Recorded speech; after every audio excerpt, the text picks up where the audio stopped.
On a tous connu ça. On passe des heures sur un texte, on le relit, on le peaufine, et pourtant, quand quelqu'un d'autre jette un œil dessus, il trouve toujours une petite coquille, une phrase un peu bancale. Mais pourquoi? Pourquoi c'est si difficile de voir les erreurs dans nos propres écrits? C'est ce qu'on va essayer de comprendre ensemble aujourd'hui. On a tous cette petite voix en tête. On veut que ce soit parfait, limpide, sans la moindre faute. Dans notre esprit, les idées sont claires, les phrases coulent de source, tout semble en place.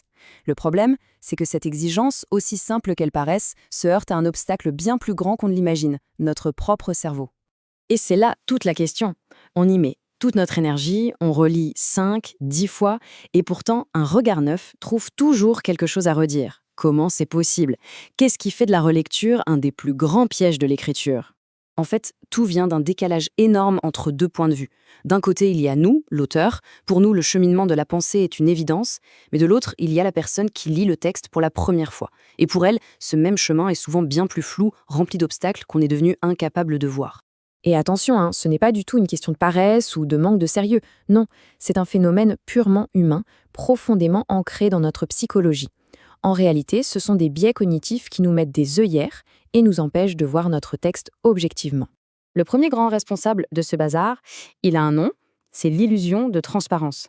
C'est ce petit mécanisme dans notre tête qui nous fait croire que ce qui est évident pour nous l'est forcément pour tout le monde.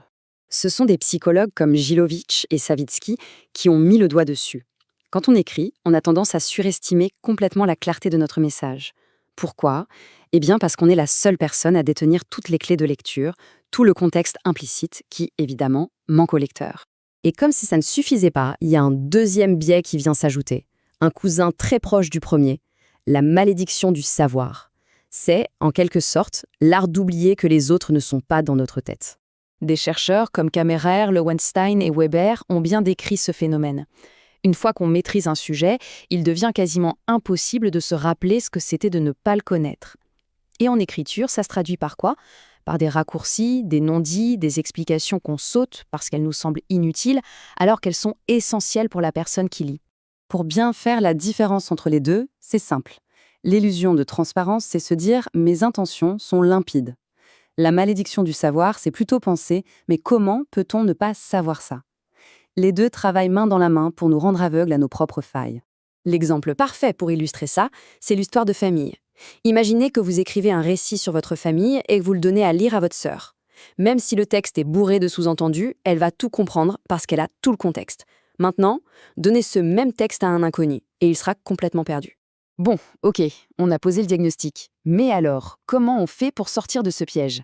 La solution, elle tient en un seul mot, la distance. Il faut trouver des moyens de recréer artificiellement ce regard neuf, ce regard extérieur sur notre propre travail. Et pour ça, il y a 3 stratégies principales, très concrètes et vraiment efficaces. La première, c'est tout simplement de laisser le texte reposer. La deuxième, c'est de changer de support. Et la troisième, c'est de le lire à voix haute.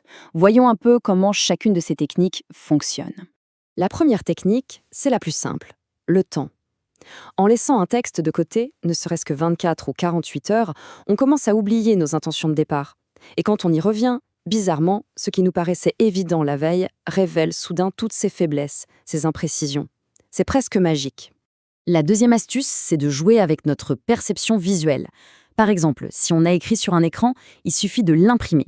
Des études ont montré que notre cerveau n'aborde pas un texte de la même manière sur papier et sur écran. Ce simple changement de décor force notre regard à suivre un chemin différent et ça fait ressortir des défauts qui étaient devenus invisibles. Et enfin, la troisième technique, la lecture à voix haute. Ça, c'est un révélateur incroyable. Notre œil est capable de glisser sur une phrase un peu tordue sans s'en rendre compte. Mais notre oreille, elle, ne pardonne rien. On entend tout de suite les répétitions, les phrases qui n'en finissent pas, les ruptures de rythme. En fait, toutes ces techniques n'ont qu'un seul et même but. Il ne s'agit pas seulement de corriger des fautes d'orthographe. Le véritable enjeu, c'est d'apprendre à changer de casquette, de se transformer. L'objectif, c'est d'apprendre à dialoguer ces deux personnes qu'on a en nous. D'un côté, il y a la personne qui écrit, qui sait exactement ce qu'elle voulait dire, et de l'autre, il y a la personne qui lit, qui découvre le texte pour la première fois, avec un regard neuf. Réécrire, c'est l'art de donner la parole à cette deuxième personne. Donc, se relire, ce n'est pas juste une corvée de nettoyage à la fin du processus. c'est une compétence à part entière, c'est un véritable artisanat qui consiste à apprendre à regarder son propre texte avec lucidité, comme si ce n'était pas nous qui l'avions écrit. Finalement, tout se résume à cette phrase. Le but ultime de la réécriture, ce n'est pas d'atteindre une perfection inaccessible, c'est de réussir à lire son propre travail comme si on le découvrait pour la toute première fois. Et c'est sans doute ça, le plus grand et le plus beau des défis de l'écriture.